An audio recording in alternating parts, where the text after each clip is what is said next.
Soy la licenciada Lilian Judith Guzmán Melgar y en esta ocasión el tema a tratar será reacción y ecuación química, semana número 4. La reacción química es un proceso mediante el cual tiene lugar un cambio químico. Pero, ¿qué es un cambio químico? El cambio químico es el cambio durante el cual una sustancia original se convierte en una nueva sustancia con una composición diferente y nuevas propiedades físicas y químicas. En una reacción, uno o más elementos o compuestos reaccionan o interactúan para formar uno o más elementos diferentes o compuestos diferentes. Sin embargo, los átomos no desaparecen ni cambian, así que una reacción es un proceso de organización de los átomos.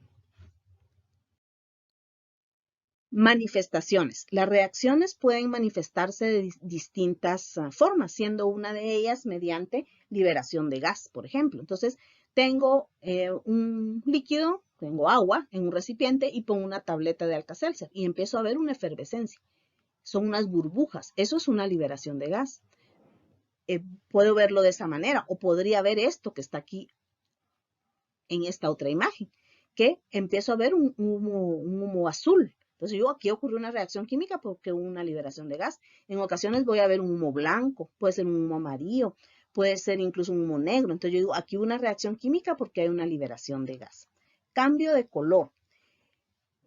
Creo que todos hemos experimentado esto. Estamos comiéndonos una manzana, la dejamos un momento por ahí y luego cuando volvemos ya la manzana empezó a tomar un color café. Eso es un cambio de color. Ahí ocurrió una reacción química, es una reacción de oxidación. A veces vamos a tener dos sustancias incoloras que las mezclamos en un tubo de ensayo y cuando entran en contacto las dos sustancias se toma un color, el contenido del tubo, un color rojo, un color amarillo. Entonces yo, aquí ocurre una reacción química porque hubo un cambio de color. Formación de un precipitado. Un precipitado se va a formar cuando tengo dos sustancias líquidas o acuosas que al mezclarse o a interactuar, a entrar en contacto una con la otra, forman un sólido. A ese sólido le voy a llamar precipitado. Entonces, por ejemplo, aquí en la imagen tengo un líquido incoloro transparente en un beaker y estoy agregando otro líquido incoloro en la probeta. Entonces, cuando entra en contacto ambos líquidos, se forma esto que vemos ahí, un sólido amarillo. Voy a decir, se formó un precipitado amarillo. Entonces, un precipitado se forma cuando mezclo a dos sustancias líquidas y me dan un sólido, forman un sólido. Cambio de temperatura. Van a haber reacciones en las cuales cuando yo mezclo dos sustancias, por ejemplo, en un tubo de ensayo, el tubo toma se percibe que está caliente. Entonces yo digo, aquí hubo un cambio de temperatura, ocurrió una reacción química. En otros casos el tubo se va a poner frío. Entonces también hubo un cambio de temperatura, por lo tanto hubo una reacción química. Cambio de pH. Esa es una manifestación que no la podemos observar a simple vista. Necesitamos valernos de algo más y puede ser un potenciómetro, que es un instrumento que nos va a ir midiendo el cambio en el pH del recipiente donde estoy llevando a cabo la reacción. Pero también puedo utilizar un indicador químico, que es una sustancia que a un pH tiene un color y cuando se cambia el pH, este va a cambiar de color. Entonces, ahí yo voy a percibir con el cambio de color, voy a observar que hubo un cambio de pH. Por ejemplo, la fenolftaleína, que en medio ácido es incolora y en medio básico es rosada. Entonces, cuando cambia, está incoloro y cambia a rosada, yo digo, ah, bueno, aquí hubo un cambio de pH. O al contrario, tengo una sustancia que es básica y la fenolftaleína se puso rosada. Y entonces llevo a cabo una reacción donde cambia, el rosado desaparece y se vuelve incoloro. Entonces ya es un medio ácido. Entonces yo digo, aquí hubo una reacción química porque hubo un cambio de pH. Liberación de olor. Muchas reacciones cuando mezclamos dos sustancias en un tubo de ensayo y llevamos a cabo una reacción, vamos a percibir un olor. En ocasiones vamos a encontrar un olor agradable, en otras ocasiones va a ser un olor desagradable, pero eso ya nos indica que ocurrió una reacción química. Producción de luz, esa es una energía lumínica que se está llevando a cabo. Entonces, nosotros estamos viendo una reacción y vemos una chispa, por ejemplo, de una luz blanca. Entonces decimos nosotros, Aquí ocurre una reacción química porque es una producción de luz, es una energía lumínica. Entonces, cuando ocurra al menos una de estas, yo puedo decir, aquí ocurre una reacción química, porque pude observar una manifestación. Ecuación química. Una ecuación química describe una reacción química. Es la forma abreviada de representar una reacción química. Entonces, yo puedo estar aquí mezclando dos sustancias en el laboratorio, mezclando dos sustancias, y yo veo, bueno, ocurrió una reacción química, vi la manifestación. La ecuación nos permite representar qué fue lo que se hizo sin estar haciendo la reacción. Entonces, sirve para representar en forma simbólica lo que ocurre durante una reacción. Partes de una ecuación. Entonces yo tengo una ecuación y la ecuación me va a tener ciertas partes o componentes que me van a brindar información. Entonces, por ejemplo, vamos a encontrar números, símbolos de elementos, fórmulas de compuestos y otra simbología que me proporciona información de las condiciones en que se debe llevar a cabo una reacción para obtener cierto producto. Entonces, el número se llaman coeficientes. Es un número entero colocado antes de las fórmulas de los compuestos o elementos que sirve para balancear el número de átomos o moles de átomos de cada elemento en ambos lados de la ecuación. Luego, del lado izquierdo de la flecha, vamos a encontrar a los reactivos. Son las materias primas, son los materiales de partida para llevar a cabo una ecuación química. Luego, vamos a encontrar una flecha que es similar al signo igual. Esto más esto es igual a esto. Y nos indica también, además, hacia dónde se dirige la reacción química. Del lado derecho de la flecha vamos a encontrar a los productos. Son las sustancias que la reacción produce. Es el producto que se obtuvo a partir de esos materiales de partida de las materias primas. Además, vamos a encontrar los símbolos o el signo de más, que la vamos a utilizar para separar a dos fórmulas de dos compuestos o de dos elementos. También sobre las flechas vamos a encontrar a veces algún compuesto, la fórmula de un compuesto o la fórmula de un elemento, por ejemplo, y a veces le vamos a llamar que es un catalítico, un catalizador. Es una sustancia que altera la velocidad de la reacción sin ser consumido en la reacción y se escribe sobre las flechas. Además, vamos a encontrar otra simbología que vamos a ver a continuación. Símbolos. Para escribir ecuaciones se utilizan varios símbolos y términos. Siempre se escribe a la izquierda los reactivos y los productos a la derecha, separados por una flecha sencilla, como la que vemos ahí, o una flecha doble, como la que observamos aquí. Dentro de la simbología vamos a encontrar, por ejemplo, una G entre paréntesis, que significa que esa sustancia es un gas o está en estado gaseoso. Una L entre paréntesis, que significa que la sustancia es líquida. Una S entre paréntesis, que significa que esa sustancia o ese compuesto es sólido. Podemos encontrar un paréntesis y dice AC o AQ, que significa que es una solución acuosa. Y una solución acuosa es, por ejemplo, cuando un compuesto que es sólido se disuelve en agua para que sea ahora va a ser cuando se disuelve en agua una solución acuosa. Puede ser AC o AQ, AC en español y AQ en inglés. Vamos a encontrar en ocasiones esto que está aquí, un triángulo que es un delta, eso significa calor. Se escribe sobre las flechas o bien al lado derecho o izquierdo de la ecuación. Un triángulo sobre la flecha nos indica también que los reactivos se calentaron, o sea, se aplicó calor para que la reacción se llevara a cabo. Una flecha que apunta hacia arriba, esto lo podemos utilizar o nos indica que el producto es un gas o se produjo un gas. Siempre lo vamos a encontrar del lado de los productos cuando hay un gas o lo podemos encontrar ahí. Entonces, por ejemplo, aquí tengo esta ecuación química y veo que del lado de los productos tengo una flecha que apunta hacia arriba. Entonces significa que el CO2 es un gas. En esa reacción se produjo un gas que es el CO2. Puedo encontrar la flecha o puedo encontrar paréntesis y una letra G. Entonces significa lo mismo. Una flecha que apunta hacia abajo, que sería esta, eso indica que el producto es un precipitado. Solo lo puedo utilizar del lado de los productos y me dice que a partir de dos sustancias líquidas o acuosas, yo obtuve un sólido. Eso es un precipitado, es la flecha hacia abajo. Entonces veamos esta ecuación donde tengo sulfato de potasio, cloruro de bario, me producen o la reacción produce sulfato de bario y vean, es un sólido que se formó a partir de dos sustancias acuosas. Es un precipitado el sulfato de bario y cloruro de potasio. Tipos de reacción química. Podemos encontrar varios tipos de reacciones químicas y uno de ellos son las reacciones de síntesis o combinación. La producción de un solo compuesto a partir de la reacción entre dos o más sustancias. Cuando ocurre eso le voy a llamar de síntesis o combinación. La forma general de representar las reacciones de este tipo sería esta que vemos aquí, que tengo A más B me produce AB. Dos sustancias me producen una sola sustancia.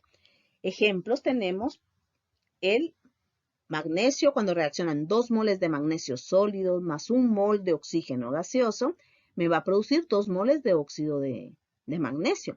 Y es la imagen que tenemos a la izquierda. Entonces, dos sustancias, vean, el magnesio y el oxígeno me producen una sola sustancia, que es el óxido de magnesio. Entonces, aquí tengo al magnesio, aquí tengo al oxígeno que lo va a tomar del ambiente, y cuando reaccionan se forma esto, el óxido de magnesio. Dos sustancias dan origen a una sola sustancia. Otro ejemplo sería el hidrógeno gaseoso, 1 mol más 1 mol de bromo gaseoso me va a dar 2 moles de ácido bromhídrico gaseoso. Otro tipo de reacción química son las reacciones de análisis o descomposición. Es la reacción en la que un solo compuesto se descompone en 2 o más sustancias. Este tipo de reacción se representa de la siguiente manera. AB me va a producir A más B. Una sola sustancia me origina 2 o más sustancias. Ejemplo de esto tenemos el óxido de mercurio, que se convierte, luego de aplicarle calor, se va a convertir en mercurio y oxígeno. O 2 moles de óxido de aluminio me van a producir 4 moles de aluminio y 3 moles de oxígeno gaseoso. O el clorato de potasio, 2 moles, me va a producir 2 moles de cloruro de potasio y 3 moles de oxígeno. Entonces veamos la imagen, es la imagen de la primera reacción. Tenemos en un tubo de ensayo óxido de mercurio y le aplicamos calor con un mechero. Y entonces, transcurrido un tiempo, vamos a empezar a observar, no sé si lo logran ver ustedes aquí, un gas blanco. Y en las paredes del tubo vamos a ver unas como gotitas plateadas, que es el mercurio. Y entonces el mercurio está en las paredes del tubo como gotitas, porque recuérdense que el mercurio elemental es líquido. Y el gas blanco que vemos es el oxígeno. Entonces, una sola sustancia dio origen a 2 o más sustancias. Otro tipo de reacción es la reacción de sustitución o simple desplazamiento. Es la reacción en la cual un elemento reemplaza a otro elemento en un compuesto. Para realizar esto, el elemento debe ser más activo que el que está en el compuesto. La reacción de simple sustitución se representa de la siguiente manera. Un elemento, o sea, A más BC, me va a producir AC más B. Un elemento va a sustituir a otro elemento de un compuesto. Entonces, A sustituye a B, entonces queda AC y B queda solo. Entonces, uno sustituyó o desplazó a un elemento en un compuesto. Un ejemplo de esto sería el hierro más el sulfato de cobre, que me va a dar sulfato de hierro más cobre. Vean, el hierro desplazó al cobre del compuesto, por eso el cobre quedó solo. Veamos otro ejemplo, sería el zinc más ácido clorhídrico, 2 moles de ácido clorhídrico me va a producir hidrógeno más cloruro de zinc. El zinc desplazó al hidrógeno en el ácido clorhídrico. Y es la imagen que vemos aquí. Vemos, esto es una lámina de zinc y esto es ácido clorhídrico, el líquido contenido en el beaker. Entonces, lo introducimos y empezamos a ver unas burbujitas. Aquí hay una liberación de gas. El gas que estamos observando es el hidrógeno que está siendo liberado. Y en el líquido va a quedar, el líquido ya no va a ser ácido clorhídrico, lo que va a ser cloruro de zinc. Pero si quisiéramos nosotros llevar a cabo la reacción de cobre más sulfato de hierro, no vamos a observar ninguna reacción. ¿Por qué? Porque el elemento que desplaza al otro debe ser más activo. Entonces, veamos qué es lo que ocurre. Esta sería la serie de actividad de los metales. ¿Cómo es que unos son más activos que los otros? Obtienen más, los que van a poder sustituir a otros elementos en un compuesto. Y entonces, el que menos poder, podemos decirle, para desplazar a otro elemento en un compuesto va a ser el oro. Y el más potente de todos, el que puede desplazar a todos, es el litio. Entonces, va a ir en aumento la facilidad relativa de oxidación. Entonces, teníamos el caso del hierro, que está aquí, que desplazaba al cobre en un compuesto. Vean dónde está el cobre y dónde está el hierro. Como el hierro está arriba, puede desplazar al cobre que está abajo. Todos los de arriba pueden desplazar a los de abajo. Luego el cobre quiso recuperar el compuesto, pero como él está abajo, no puede desplazar al hierro en el compuesto. Entonces, eso es lo que ocurre. Los halógenos también presentan una serie de actividad y aquí el más de los halógenos, el que puede desplazar a cualquiera de los otros halógenos en una reacción química es el flúor. Luego le sigue el cloro, bromo y el yodo es el más débil, el que a todos lo van a poder desplazar. Ahora, aprenderse el orden de este orden, que quién es más, quién va a poder desplazar a otro elemento en un compuesto, no es necesario que ustedes sepan de memoria eso, ¿sí? Sigamos adelante. Reacciones de doble sustitución o metatesis. Es la reacción donde dos compuestos reaccionan para dar dos nuevos compuestos. Entonces tengo el compuesto, se representa de esta manera, tengo el compuesto AB y CD. Y el producto de la reacción de estos dos compuestos va a ser AD y CB.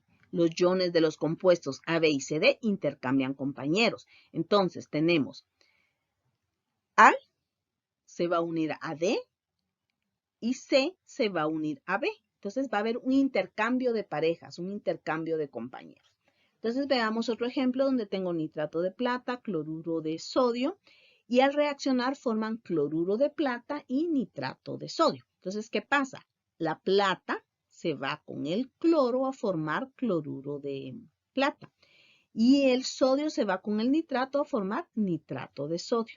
Otro ejemplo sería la imagen que tengo aquí. En esta imagen tenemos sulfato de sodio que está en el recipiente, en el beaker, y aquí con una pipeta, una probeta, se está agregando cloruro de bario. Entonces, cuando entra en contacto el cloruro de bario con el sulfato de sodio que está en el recipiente, empezamos a observar aquí que se forma un sólido. Se forma el sulfato de bario, que es el sólido, que es un precipitado que se formó. Y va a formarse también cloruro de sodio que va a quedar en el líquido que está en el recipiente o en el beaker. Otra reacción sería de doble sustitución o metatesis, sería el sulfato de aluminio más el hidróxido de potasio, que me va a dar como producto hidróxido de aluminio y sulfato de potasio.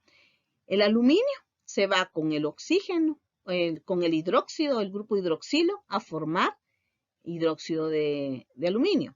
Y el sulfato se va con el potasio a formar sulfato de potasio. Intercambio de compañeros o de pareja. Otro tipo de reacción son las reacciones de neutralización. Las reacciones de neutralización es una reacción de doble desplazamiento, como el caso anterior, pero aquí para poderla clasificar como reacción de neutralización, tiene que ser un ácido que reacciona con una base y el producto va a ser sal y agua. La sal correspondiente y agua. Entonces, aquí va a haber un intercambio de compañeros. Entonces, veamos un ejemplo de una reacción de neutralización. Sería el ácido clorhídrico más el hidróxido de sodio, que va a haber un intercambio de compañeros. El hidrógeno se va con el OH a formar el agua y el sodio se va con el cloro a formar cloruro de sodio. Entonces, se formó la sal y agua, la sal correspondiente y agua.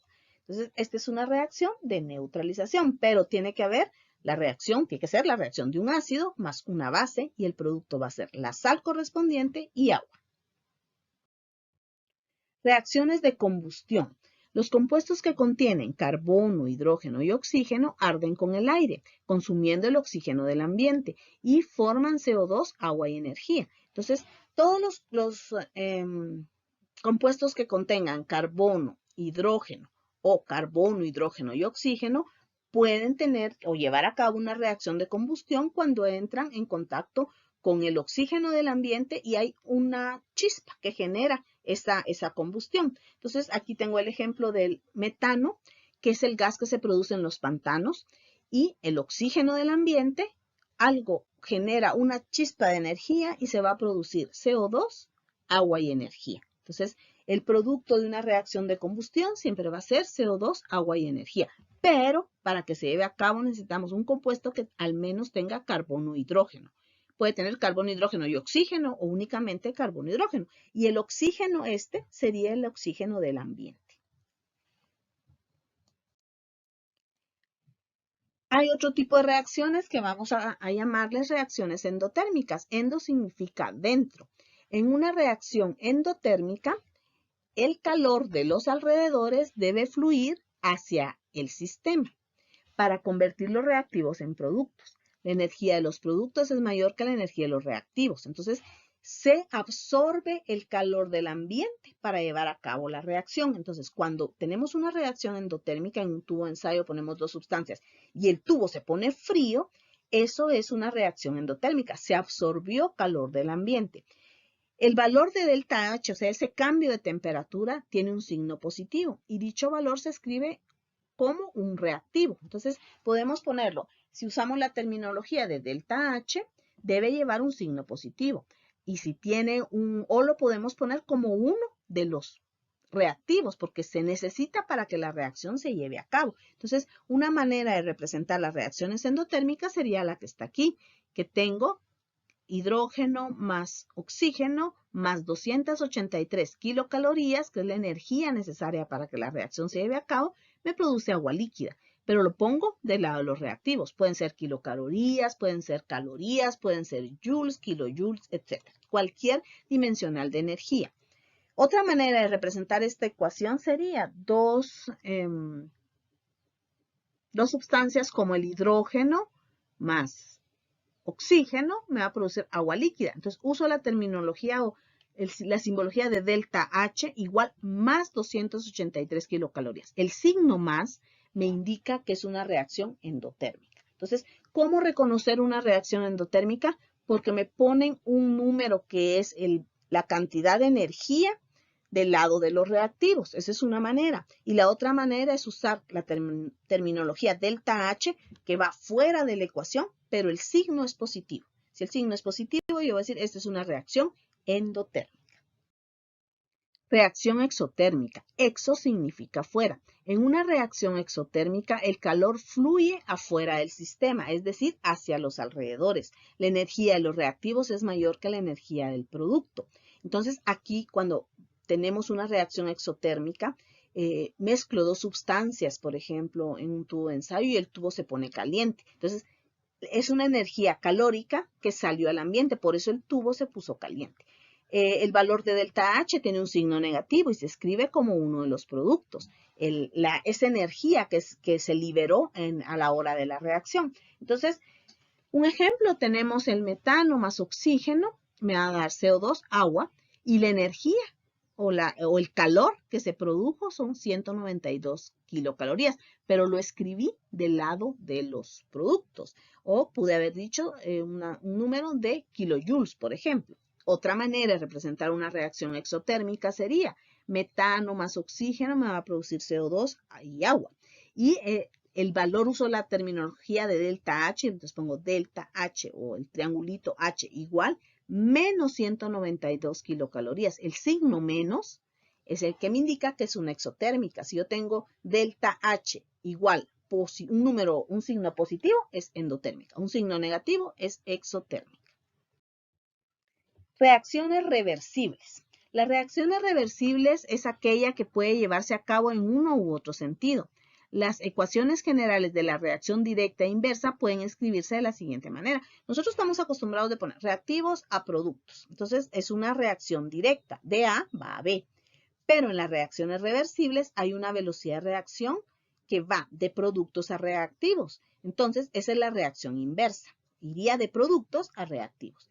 Estas ecuaciones se pueden escribir con una doble flecha que apunta en ambas direcciones, como la que vemos aquí, para indicar que la reacción es reversible. Entonces, ¿qué significa? Que A produce B, pero cierta cantidad de B vuelve a ser A. Entonces, veamos un ejemplo. Tengo el dióxido de azufre gaseoso más oxígeno gaseoso que produce trióxido de azufre, 2 moles de trióxido de azufre gaseoso. Eso es la reacción directa, pero significa que el trióxido de azufre va a volver cierta cantidad, volverá a ser nuevamente reactivos. Eso es lo que significa la flecha de derecha a izquierda. Balanceo de ecuaciones. En una ecuación química, para cumplir con la ley de la conservación de la materia, debe haber exactamente el mismo número de átomos a cada lado de la ecuación. Cuando tenemos exactamente el mismo número de átomos a cada lado de la ecuación química, decimos que la ecuación química está balanceada. Entonces, vamos a ver dos métodos. Hay muchos métodos para balancear ecuaciones químicas. En nuestro programa vamos a ver al tanteo y redox. Entonces, esta semana veremos al tanteo. Entonces, lo que buscamos hacer a la hora de balancear una ecuación química es incluir que sí se cumplió con la ley de la conservación de la materia, que establece que durante una reacción química la materia ni se crea ni se destruye, solo se transforma. Entonces, el primer método de balanceo es por el tanteo, que vamos a ver en nuestro curso. Y se coloca el coeficiente, o sea, un número, delante de cualquiera de las fórmulas hasta que haya el mismo número de cada átomo en ambos lados de la ecuación. Pero para facilitarnos las cosas vamos a seguir un orden y eso nos va a hacer más sencillo el balanceo del tanteo, que no es complicado. Primero vamos a balancear metales, luego no metales, luego hidrógenos y por último oxígenos. Si nosotros seguimos este orden, todo será más fácil.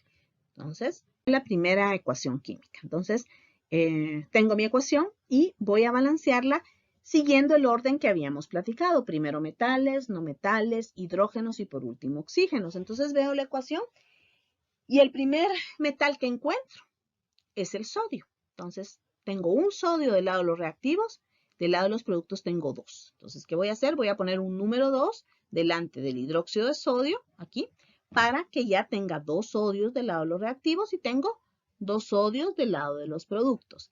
El siguiente paso será buscar otro metal, ya no hay. Bueno, ahora voy a buscar los no metales y el primero que encuentro es el azufre. Y hay un azufre del lado de los reactivos y un azufre del lado de los productos, están balanceados. Se acabaron los no metales, voy a seguir con los hidrógenos.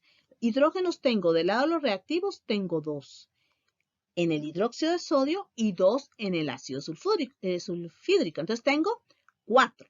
Y del lado de los productos solo tengo 2. Entonces, ¿qué es lo que voy a hacer? Es ponerle un 2 adelante del agua. Entonces ya tengo 4 hidrógenos del lado de los productos. Ahora me toca balancear a los oxígenos. Tengo 2 del lado de los reactivos y 2 del lado de los productos. Entonces la ecuación está balanceada. Voy a comprobar que la ecuación esté balanceada poniendo una tablita en donde voy a poner los elementos, cuántos átomos hay en los reactivos y cuántos hay en los productos. Entonces empecemos con el sodio, que es el primero que tengo aquí listado.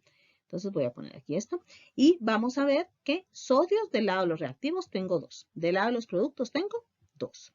Oxígenos del lado de los reactivos tengo 2. Del lado de los productos tengo 2. Hidrógenos del lado de los reactivos tengo 4. Y del lado de los productos tengo 4.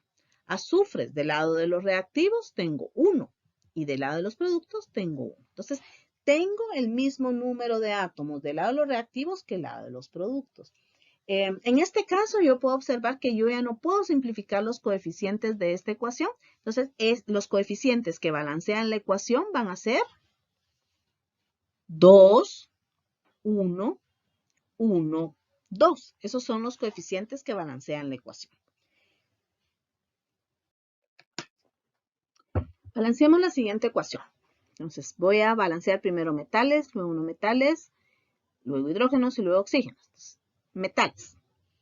Encuentro aquí al potasio. Entonces, un potasio del lado de los reactivos, un potasio del lado de los productos. Ya no hay más metales, sigo con los no metales y encuentro al cloro. Uno del lado de los reactivos, uno del lado de los productos. No hay hidrógenos, entonces procedo a balancear oxígenos. Tengo 3 del lado de los reactivos, pero 2 del lado de los productos. Todos los demás átomos están balanceados, menos los oxígenos. Entonces, ¿qué hago? Si pongo un 2 delante del reactivo, tendré 6 oxígenos. Y si pongo un 3 delante del oxígeno, tendré 6 oxígenos. Ya logré balancear los oxígenos, pero ¿qué pasa con el resto de átomos? Tengo que comprobar que estén balanceados. Entonces tengo 2 potasios del lado de los reactivos, 1 del lado de los productos. Necesito poner un 2. 2 cloros del lado de los reactivos, 2 cloros del lado de los productos. 6 oxígenos del lado de los reactivos, 6 oxígenos del lado de los productos. La ecuación está balanceada. ¿Podré simplificar esos coeficientes? No, porque si para sacarle mitad le tengo que sacar mitad a todos. Entonces, mitad, el oxígeno no puedo sacarle mitad al 3, ni le puedo sacar tercera a todos los demás, porque como el oxígeno tiene 3, porque no es posible. Entonces, los coeficientes que balancean esta ecuación es 2, 2, 3. Ahora comprobemos que cumplimos con la ley de la conservación de la materia y pongamos la siguiente tabla. Veamos, potasio del lado de los reactivos tengo 2. Del lado de los productos tengo 2. Cloro del lado de los reactivos tengo 2. Del lado de los productos tengo 2. Oxígenos del lado de los reactivos tengo 6. Del lado de los productos tengo 6. Tengo la misma cantidad de átomos de ambos lados de la ecuación. Balanceemos la siguiente ecuación química. Iniciando con balancear a los metales, luego no metales, luego los hidrógenos y por último los oxígenos. Entonces empecemos. Plomo. Metal, del lado de los reactivos solo hay 1. Del lado de los productos hay 1. El otro metal sería el sodio. Del lado de los reactivos tengo 1, del lado de los productos tengo 1. Se acabaron los metales, ahora sigo los no metales. El primero que encuentro es el nitrógeno. Y hay 2 del lado de los reactivos y del lado de los productos hay 1. Entonces, ¿qué voy a hacer? Poner un 2 delante del NaNO3 para que hayan 2 nitrógenos también. Pero ¿qué pasó? Ahora tengo 2 sodios y del lado de los productos y del lado de los reactivos solo tengo 1. Entonces, debo poner un 2 aquí para que estén balanceados los nitrógenos y los sodios. Bueno, ahora veamos el otro no metal, que es el cloro. Hay 2 del lado de los reactivos y hay 2 del lado de los productos. Entonces ya está balanceado el cloro. No hay hidrógenos, procedo a balancear los oxígenos. Hay 3 por 2 son 6 y aquí hay 2 por 3 son 6. Están balanceados. Entonces, los coeficientes que balancean esta ecuación no se pueden simplificar porque no puedo sacarle mitad a todos. Entonces, los coeficientes que balancean la ecuación es 1, 2, 1 y 2. Bueno, entonces, ahora comprobemos que cumplimos con la ley de la conservación de la materia. Entonces, plomo. Del lado de los reactivos tengo 1. Del lado de los productos tengo 1. Nitrógeno del lado de los reactivos tengo 2. Del lado de los productos tengo 2. Sodio del lado de los reactivos tengo 2. Del lado de los productos tengo 2. Cloro del lado de los reactivos tengo 2. Del lado de los productos tengo 2. Y oxígenos tengo 6 del lado de los reactivos y 6 del lado de los productos. La ecuación está entonces balanceada y por lo tanto cumplimos con la ley de la conservación de la materia. Otra manera de balancear las ecuaciones es utilizando el número de oxidación. Esta semana veremos cómo se asignan o las reglas para asignar los números de oxidación y la semana entrante balancearemos por el método redox que utiliza el número de oxidación. Entonces, el número de oxidación es también llamado estado de oxidación. Es un número que se asigna a cada tipo de átomos de un compuesto o ion o a un elemento. Entonces, las reglas para asignar los números de oxidación son las siguientes. La primera dice: a todo número libre o unido consigo mismo se le asigna un número de oxidación de 0. Entonces, si nosotros encontramos hidrógeno 2, su número de oxidación será 0 porque está unido consigo mismo. Cloro 2 será 0 porque está unido consigo mismo. encontramos un zinc, su número de oxidación será 0, porque es un elemento libre. 2. El número de oxidación para los elementos corresponde a, para los elementos representativos, veríamos que los que están en la columna 1A, su número de oxidación es más 1. Los de la 2A es más 2. Los de la 3A será más 3. Los de la columna 5 serán menos 3. Los de la 6 menos 2. Y la columna 7A será menos 1. El resto de columnas lo veremos a continuación. 3. En un compuesto la suma de todos los números de oxidación es 0, nos tiene que dar 0. Entonces, por ejemplo, si tengo aquí al ácido bórico, vemos que tiene hidrógeno, boro y oxígeno. Entonces, el hidrógeno, como está en la columna 1, su número de oxidación es más 1. Pero hay 3 hidrógenos, entonces menos 1 por 3 es más 3. El número de oxidación es más 1, pero como hay 3, van a haber 3 cargas positivas. El oxígeno está en la columna 6 y por lo tanto le corresponde un número de oxidación de menos 2, pero como hay 3 oxígenos, menos 2 por 3 es menos 6. Entonces, la suma de estos números, más 3 menos 6, me queda más 3. Para que sea 3 negativo, para que sea 0 la suma de los números de oxidación, el número de oxidación del boro debe ser más 3. De esa manera tenemos más 3 más menos 6 más 3 es igual a 0. 4. A todos los iones monoatómicos se le asigna el número de oxidación igual a la carga de los iones. Entonces encuentro un sodio más, su número de oxidación será más 1. Un calcio más 2, su número de oxidación será más 2. 5. En un ion poliatómico, la suma de los números de oxidación de todos los átomos es igual a la carga del ion. Entonces tengo el ion fosfato. Entonces, la carga del ion es menos 3. Entonces, la suma de los números de oxidación me tiene que dar menos 3. Entonces, veamos, tengo un fósforo que está en la columna 5. Entonces, su número de oxidación es más 5. El oxígeno está en la columna 6. Su número de oxidación es menos 2. Pero como hay 4, menos 2 por 4 es menos 8. Entonces, más 5 más menos 8 me queda menos 3. Entonces, la carga del ion. 6. Cuando un compuesto ion contiene oxígeno, por lo regular tiene un número de oxidación de menos 2. Con excepciones a los peróxidos, como el peróxido de hidrógeno, en los que el número de oxidación del oxígeno será menos 1.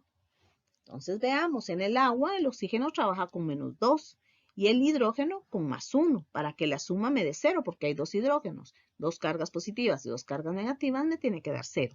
En el caso del peróxido de hidrógeno el oxígeno trabaja con menos 1 y hay 2 será menos 2, más el hidrógeno que trabaja con más 1 y hay 2 será menos 1 por 2 será más 2. Entonces tengo 2 negativo más 2 positivo me va a dar 0. 7. Si el elemento se halla en columna par, puede presentar principalmente números de oxidación pares, que no sobrepasen su número de columna, al igual que los de las columnas impares. Entonces, el carbono, que está en la columna 4, va a presentar un número de oxidación par. Por ejemplo, que es una columna par, va a tener más 2 y más 4. El azufre, que está en una columna par, que es 6, va a tener números de oxidación 2, 4 y 6, dependiendo con quién, el número de oxidación será dependiendo con quién esté unido para formar un compuesto. El arsénico, que está en la impar, va a tener números impares, 3 y 5. Y el cloro, que es impar, en la columna 7 es su posición, entonces es una columna impar, va a tener números de oxidación 1, 3, 5 y 7. Todo depende con qué otro elemento esté unido. 8. El hidrógeno tiene normalmente un número de oxidación de más 1. Ejemplo en el ácido bromídrico. Salvo en los hidruros metálicos como el hidruro de sodio y el hidruro de litio y aluminio, donde el hidrógeno, su número de oxidación es menos 1.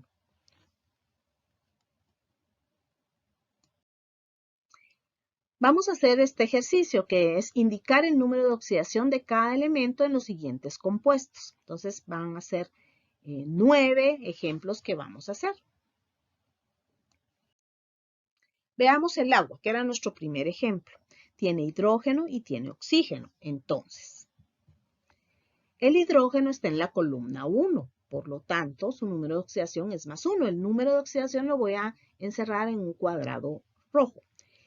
Pero hay 2 hidrógenos. Entonces, más 1 por 2 vamos a hacer más 2. El oxígeno, por lo regular, trabaja con menos 2. Y solo hay 1, entonces, menos 2 por 1 es menos 2.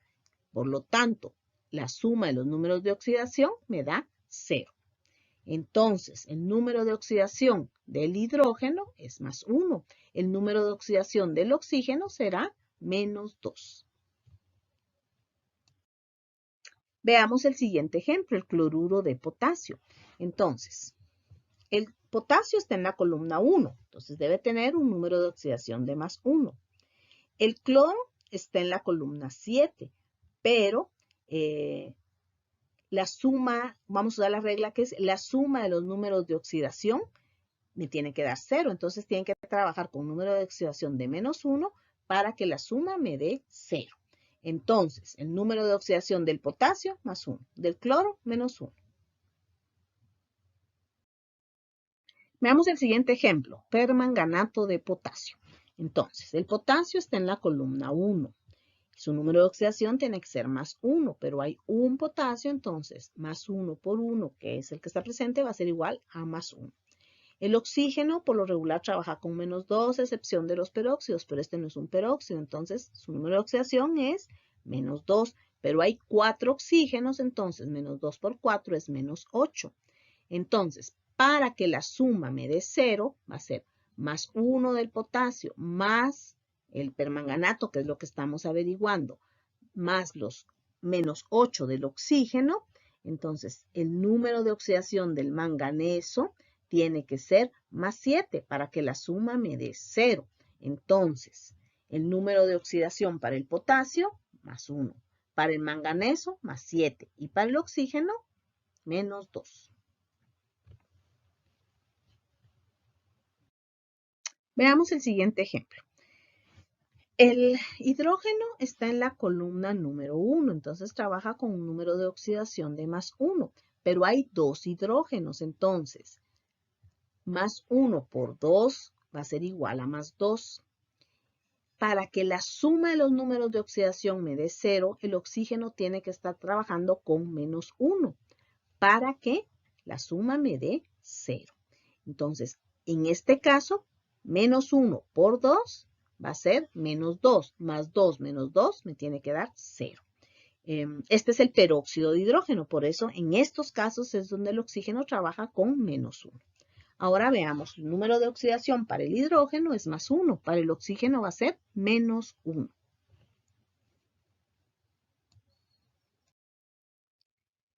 El siguiente ejemplo, tengo potasio, cloro y oxígeno. Entonces veamos, el potasio está en la columna 1, entonces va a trabajar con más 1. Y hay 1, más 1 por 1 es igual a más 1. El oxígeno trabaja con menos 2, porque está en la columna 6, solo a excepción de los peróxidos, pero este no es un peróxido. Pero hay 4 oxígenos, será menos 2 por 4 es menos 8. Para que la suma me dé 0 de los números de oxidación, entonces, más 1 del potasio, menos 8 que aporta el oxígeno, el cloro debe estar trabajando con más 7 para que la suma me dé 0. Entonces, los números de oxidación del potasio será más 1, del cloro será más 7 y del oxígeno será menos 2.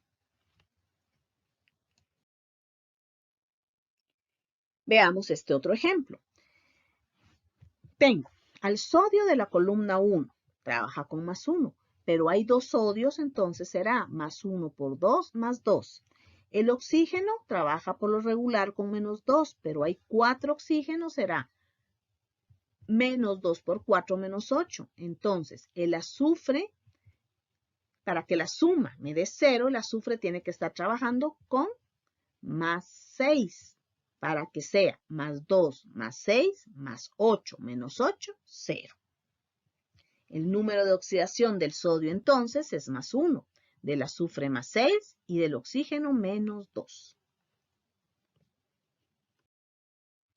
Bueno, Veamos este otro ejemplo donde tenemos paréntesis.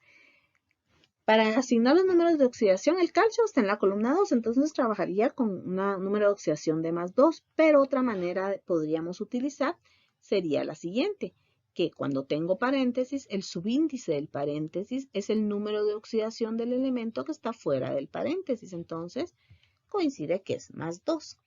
Luego, el oxígeno trabaja con, entonces tengo 1 más 2 por un calcio que hay me da más 2.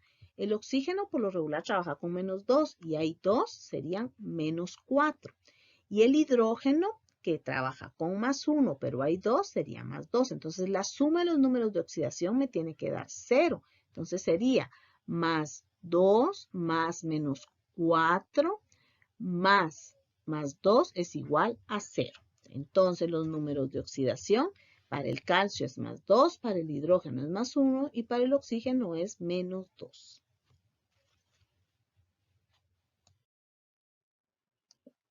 Veamos este ejemplo.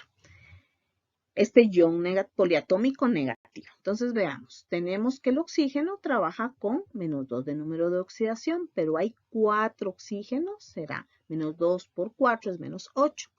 Entonces, para que la suma de los números de oxidación, como es un ion, me dé la carga del ion, entonces para que me dé la carga del ion, el azufre tiene que trabajar con más 6. De esa manera sería más 6 más menos 8 sería menos 2, que es la carga del ion. Entonces, el número de oxidación más 6. El número de oxidación del oxígeno sería menos 2. Veamos este otro ejemplo.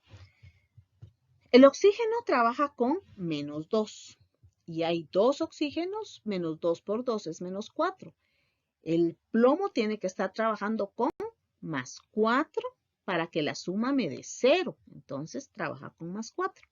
Los números de oxidación para el plomo entonces van a ser más 4 y para el oxígeno será menos 2. Llegamos al final del contenido de la semana número 4. La próxima semana que veamos el balanceo redox, utilizaremos las reglas para asignar los números de oxidación.